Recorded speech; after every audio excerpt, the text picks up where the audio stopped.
26 minutes past 7. Welcome back to Sunrise City. We're coming to you live from Abeokuta venue of the Ogun Investment Forum for 2014.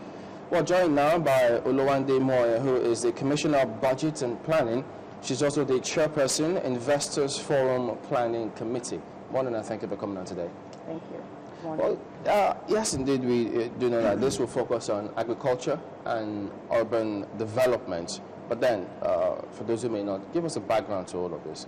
Why this second investment forum? Did you have so much resolve from the first one to warrant a second one? Okay, thanks. As you may know, we have a 5-point agenda on our mission to rebuild. And that agenda is focused on education, health, agriculture, housing, and rural development, rural and infrastructural development. In our bid to fulfill the mission, we realized that there's a lot of, the government cannot do it alone. We need the intervention or the partnership of the private sector. So we set up the Investors Forum in 2012. Our first edition was in 2012, and that was called or tagged Ogun State Open for Business. And that's the Investors Forum is a platform where we invite the private sector or the general public to see the initiatives that we have put in place as a government, and also to showcase the opportunities that exist in the state. It's a forum we hold every 2 years. So this is the second edition. The first one, yes, was very productive. We had an opportunity to showcase all the opportunities, to showcase the opportunities in the state. And at that time, we focused on the entire 5-point agenda. This time, the focus is on 2 items on our agenda. One is agriculture, and the other is urban development. And the reason behind it is that we see agriculture and urban development, especially in terms of construction, as 2 areas where we can quickly provide job opportunities for our people, increase wealth, increase the value chain, increase, the impact on people in general. When you talk about bringing attention to what you've put in place, does that speak to the policy framework or the infrastructural development? Both. The policy framework, because it's like what we did in 2012, we had offered a lot of incentives, especially in the area of land acquisition, so that investors could come into the state and participate by acquiring land in a manner that is easy to acquire. And because Ogun State has a lot of land, a lot of companies took advantage of that. So, and then in terms of the infrastructure, we have expanded the road network so that the aim is to open up the rural areas such that, with the opening up of roads, the people the farmers are able to transport the produce more easily. And if there's infrastructure in a place, you don't have that urban drift from the rural to the urban areas. The idea is to have people stay where they are, and development comes to them. Is that working so far? Well, it's a long-term project. It's a long-term plan, and we've started. And how long are you looking at when you say long-term? We'll start progressively, but let's look at a 4- or 5-year development horizon. Yeah.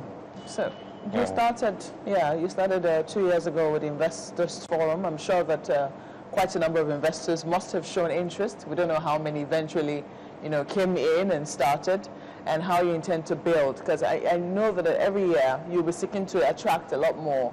But how do you intend to keep those who are here happy? We had a lot of interest shown.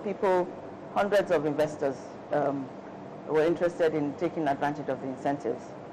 And as things happen in life, of course, we have to go through a process, and about 46 companies have set up shop in Ogun State, and more are in the offing.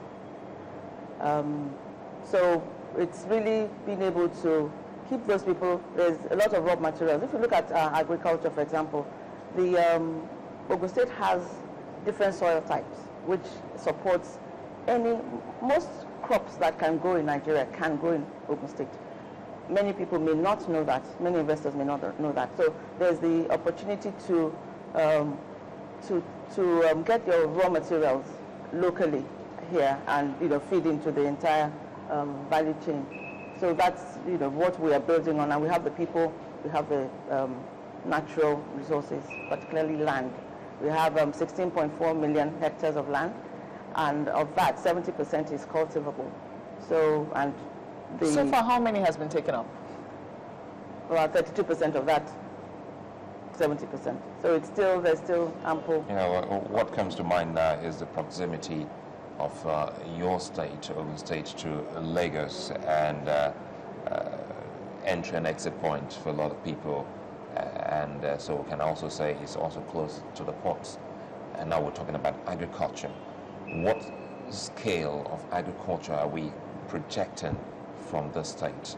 Okay, the point you made is actually one of our key driving points, that there is a market.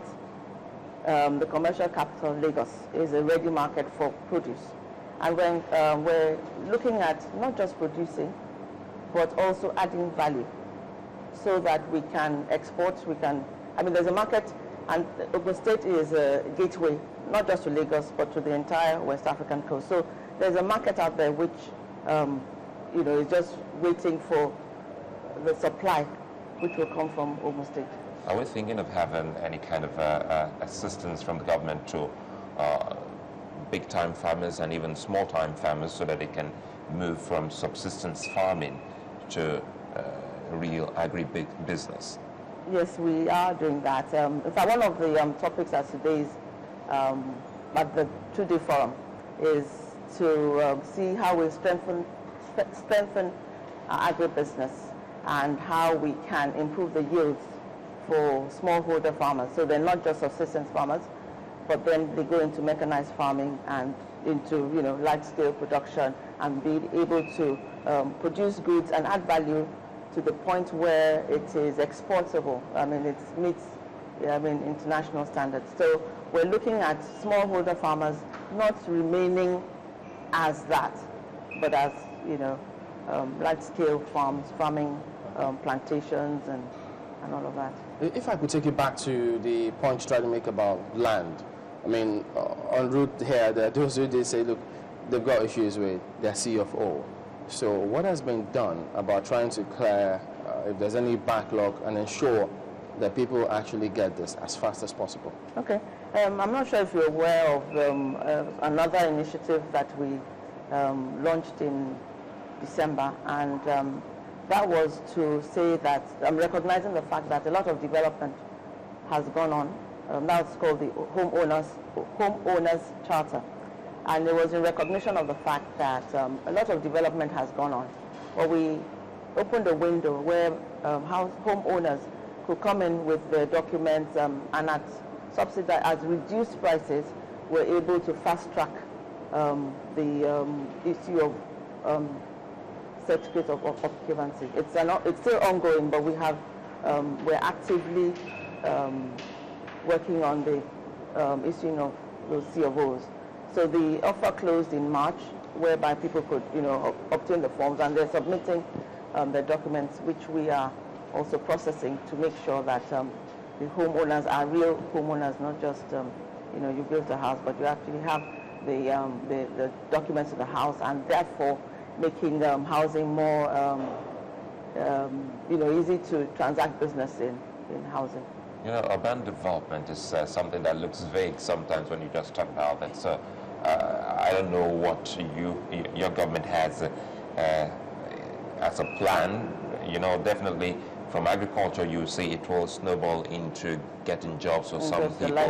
Yes, but what's the blueprint? Because we've always seen talks like this, and for the average man in Ogun State or neighboring states, the question is, how does this translate into something that I'll get to see and hold? Okay. there's a housing deficit in Nigeria, and we have seen this in, well, we're close to Lagos. A lot of people who work in Lagos actually live in Ogun State and they commute.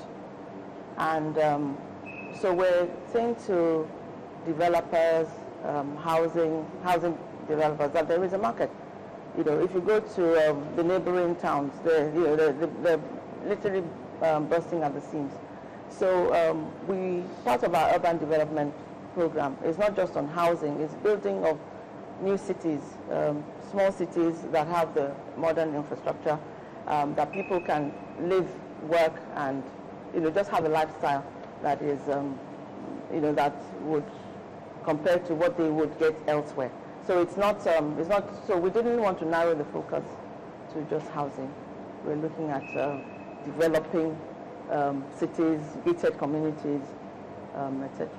One of the things that strikes one when you talk about, living in Ogun State, working in Lagos, is infrastructure, especially transport infrastructure. It's also something that comes to mind when you're talking about selling finished products to, Lagos State. You're looking at the road infrastructure and you're wondering, is this the only infrastructure which is going to be taking all of these things down to Lagos? Yes, the road is probably the easiest form of transportation to tackle in the to start with. So this is what we've done, and expanding the road network and improving on the quality of the roads. But rail has been seen to be the most effective way of transporting goods, cargo. But that involves a lot of investment. We have that in our plan to have a rail link to Lagos and to outside of Ogun State. But that's, again, longer term, but we start with the roads, because when people see the roads and they've seen what we've done, then it's easier to attract investors. Roughly how many investors are you expecting today? Today, we're expecting over 1,000 people. Clearly, not all of them would be investors, but we have sent out invitations, not just local investors, foreign investors, and we believe that we will get, from the turnout, from the registration and the inquiries we've got so far, we will have a large number of investors. All right, Oluwande Muoyo is the Commissioner of Budget and Planning, also the Chairperson of the Invest Fund Forum Planning Committee. Yeah. Okay. No, I just wanted to say we have the people we have on the faculty, but okay. No, I think we'll get across to that. Yes, sure. Thank you for coming on this morning. All right, then. Okay, we'll be back in just a moment. Please join us again.